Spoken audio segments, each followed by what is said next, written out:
This is Communication by Jack, Jaden, Kendall, and Marquise. Communication, what is it? It is surprisingly a lot more complicated than you would think. Communication is essential to any group or organization. In order to have effective communication, there must be a transfer of a message and a receival and understanding of that message. In other words, someone has to know what you're talking about, which is why I'm reading this off script. Understanding the different functions and processes of communication is important in having effective communication within your group. Effective communication has 5 major functions in a group: management, feedback, emotional sharing, persuasion, and information exchange. Managers need to communicate with the people they are in charge of in order to manage group behavior within that hierarchical system. Communication creates feedback that tells group members what to do and how well they are doing it, as well as fulfilling emotional needs through social sharing. People need to get feedback to understand how well they are doing their job, as well as being able to feel comfortable being a part of that group. Group members are persuaded through communication to accomplish a certain goal, along with receiving information that lets group members make better decisions. Communication needs to occur within different channels. These channels are both formal and informal. A formal channel is a strict guideline given by an organization, and an informal channel happens independently among individuals. Within these channels, a sender will initiate a message by encoding a thought, which is transferred through a channel, where the message is then decoded by the receiver, almost like they're spies. Along the way, that message can be interrupted by noise, which can impact how the message receiver understands the information that you're giving him. Feedback given by the receiver lets the message sender understand how clearly the message was received. These messages can be sent downwards or upwards in a formal hierarchy, or laterally through members of the same rank. Now, Jaden is going to tell you more about the exciting world of different methods of communication.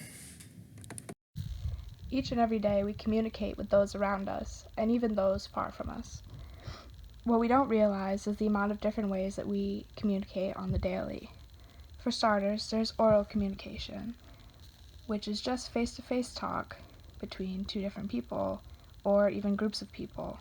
A good example of oral communication is presentations, speeches, and just group discussion.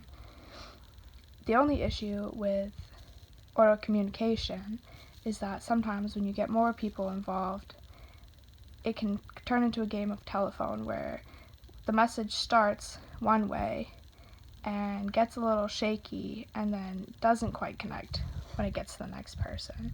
Unfortunately, this can cause a lot of distortion in the previous message. Oral communication is really advantageous though, because when you're talking with someone, you get a quicker response and feedback. So if someone doesn't quite understand, you can try to fix the issue with the communication or the message a lot quicker than if you were using written communication. Written communication is something that we use very frequently every day, whether it's texting or writing emails.